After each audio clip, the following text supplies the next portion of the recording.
Hello welcome है बस wise. कैसे हैं आप सब? आई होप कि आप सभी अच्छे होंगे। और मैं देख रहा हूँ कि आप में से कुछ लोग इंजर्ड भी हैं। किसी को शोल्डर पेन है, किसी को बैक पेन है और किसी को कहीं पेन है। और सबसे बड़ी बात है कि आप लोग जब इंजर्ड होते हो तो आप लोग गिव अप कर रहे हो। सबसे बुरी बात ये है, गिव अप नहीं करना आप लोगों ने उस चीज़ का सोल्यूशन फाइंड करना है। जब तक सोल्यूशन फाइंड नहीं करोगे आप आगे बढ़ ही नहीं पाओगे। इसी को देखते हुए आज का जो मैंने टॉपिक चूज़ किया है कमेंट में से वो है शोल्डर प्रॉब्लम। क्योंकि मुझे भी ये सेम प्रॉब्लम है। मेरे को भी इस टाइम जो शोल्डर इंजरी है मैं जिससे जूझ रहा हूँ। सो अब इसको ठीक कैसे करना है, मेन बात ये है। इसके लिए आपको पहले देखना होगा कि शोल्डर के हेड कितने होते हैं। देखो, शोल्डर के बेसिकली 3 हेड होते हैं, फ्रंट, मिडल एंड रियर। मुझे इस टाइम जो प्रॉब्लम है वो मेरे मिडल हेड में। और ये मेरा बॉलिंग आर्म है। अब इसको मैं ठीक कैसे कर रहा हूँ? इसका इलाज है फिजियोथेरेपी। अब फिजियोथेरेपी के अंदर हमारा क्या क्या इलाज होता है वो मैं आपको दिखाऊंगा। ज़्यादा बात ना करते हुए मैं आपको लेके चलूँगा अपने सीधे फिजियो के पास। चलते हैं मेरे फिजियो के पास और वहाँ देखते हैं कि इसका मैं क्या ट्रीटमेंट करता हूँ। और सेम चीज़ वो आपने भी करनी है। गाइस, चलते हैं मेरे फिजियो के पास। गाइस, फाइनली मैं आ चुका हूँ अपने फिजियो के पास और ये आपको बताएंगे कि मुझे क्या प्रॉब्लम है और इसमें क्या ट्रीटमेंट चल रहा है। आइए मिलते हैं मेरे फिजियो से। आ जा। गाइस, ये है मेरे फिजियो मिस्टर अमित। हेलो, कैसे हैं? और आपका स्वागत है मेरे चैनल पे। अमित जी मेरे व्यूवर्स हैं। आप इनको बताएंगे कि मुझे क्या प्रॉब्लम है, कि मेरे साथ क्या चल रहा है और जो मेरा ट्रीटमेंट है वो आप क्या कर रहे हो।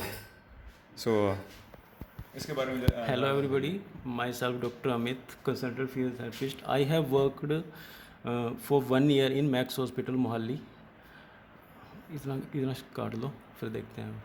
कोई बात नहीं, आप बोलिए। कट जाए कोई वो बात हो नहीं, जाएगा कोई सर। बात नहीं। तो थोड़ी सी हिचक होती है क्योंकि और पहले की और एक बात बता दूं, भाई की अभी भी शादी हुई है। भाई बताइए आपको शादी की एक बार दोबारा। Thank you so much. भाई, पर आपसे एक शिकायत है, आपने मुझे मिठाई नहीं खिलाई। चलो कोई बात नहीं, मिठाई भी खा लेंगे आपसे।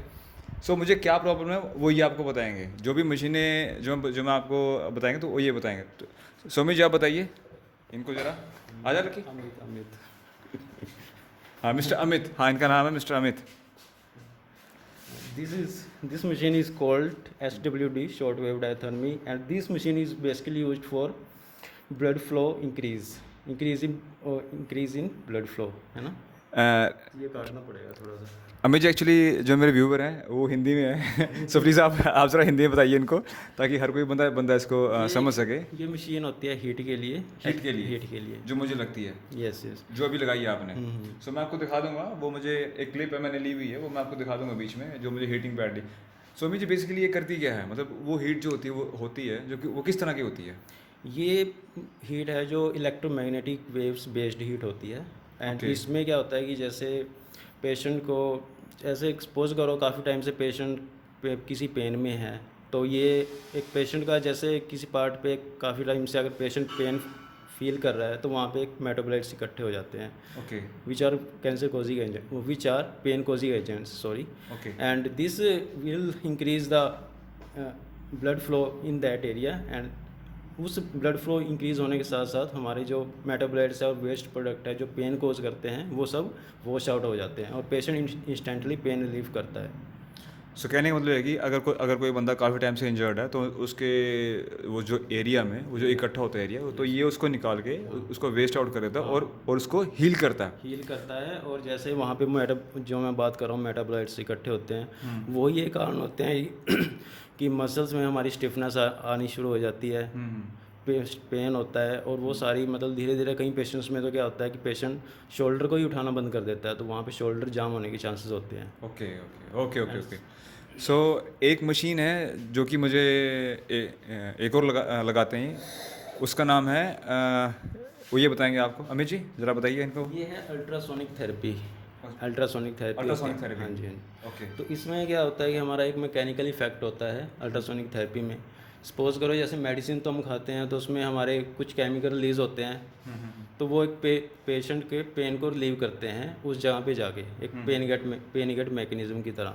बट ये मशीन क्या करती है, ये नेचुरल तरीके से पेन को हील करती है। वो कैसे कि जैसे हमारी बॉडी, जैसे बोलते हैं कि सेल्फ डिफेंस सिस्टम होता है, हमारी बॉडी में खुद हील होने की पावर होती है। तो ये क्या करती है, जो एरिया इफेक्टेड होता है वहाँ पे सेल्स को, वो जो सेल्स रिपेयर करते हैं उनकी मतलब गैदरिंग को इंक्रीज़ करता है। और वो सेल्स सराउंडिंग एरिया से वहाँ पे इकट्ठे होने शुरू हो जाते हैं और उस एरिया को हील करना शुरू कर देते हैं। और ये मशीन क्या करती है, बेसिकली जो हमारा ट्रीटमेंट टाइम है, हीलिंग टाइम है, उसको फास्ट कर देता है। और इसका कोई साइड इफ़ेक्ट भी नहीं है। जैसे मेडिसिन में हमें लीवर वगैरह की प्रॉब्लम हो जाती है, जैसे हम PCM वगैरह काफ़ी टाइम से खा रहे हैं, तो हमारा लीवर में थोड़ी डाइजेशन की प्रॉब्लम आना शुरू हो जाती है, जूसेस वगैरह वो इफेक्टेड होते हैं। बट ये जो है एक तरह से नेचुरल तरीका ही है किसी भी चीज़ को हील करने का। Okay okay okay.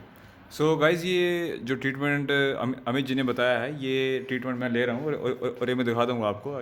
इसकी हमने एक क्लिप भी ली है, वो दिखा देंगे आपको भी वो कैसे हमने ट्रीटमेंट लिया। बाकी देखो, आजकल लोग ना मालिश वालों के पास बहुत जाते हैं। मैं आपको बोलूँ कि मालिश वालों के पास आप मत जाइए।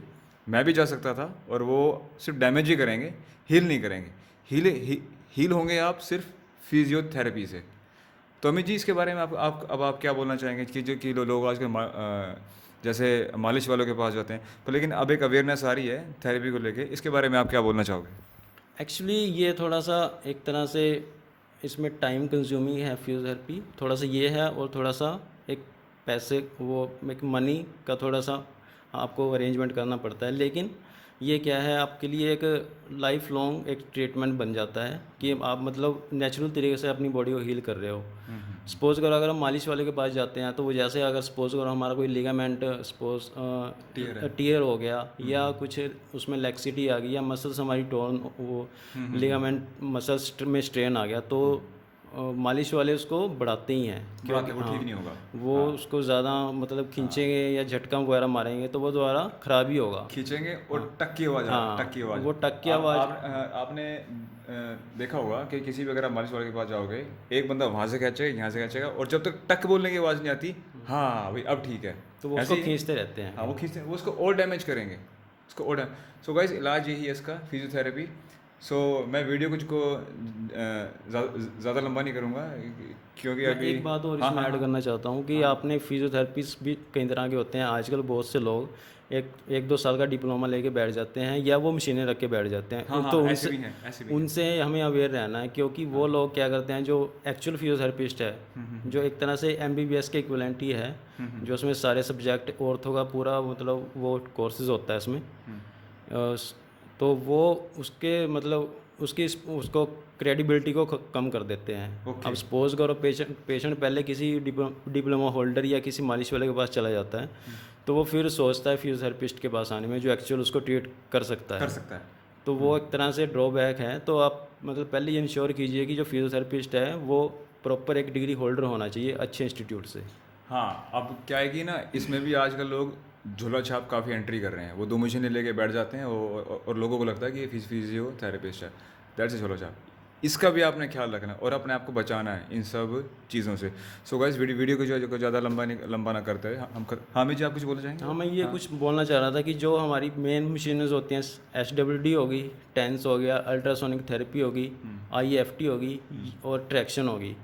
मतलब इन मशीनों को मतलब क्वालिफाइड फिजियोथेरेपिस्ट ही ऑपरेट कर सकता है। और ये उन्हीं के पास आपको मिलेंगी। जैसे आपको बड़े हॉस्पिटल्स हो गए, जैसे चंडीगढ़ में PGI हो गया, या फिर 32 हो गया, तो वहाँ पे भी यही ट्रीटमेंट होता है, स्टैंडर्ड ट्रीटमेंट है। तो आपको ये थोड़ा इंश्योर करना है कि फिजियोथेरेपिस्ट एक क्वालिफाइड होना चाहिए और उसके बाद सारी मॉडलिटीज अवेलेबल हों।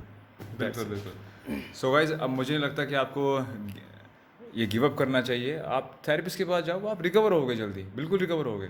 मैं भी रिकवर हो रहा हूँ, आप भी हो जाओगे, पर आपने गिव अप नहीं करना। सो गाइस, मिलते हैं एक नई वीडियो के साथ, फिर एक टॉपिक लेके आऊँगा और वो भी इंजरी के ऊपर होगा। So guys, thank you so much, मिलते हैं अगेन।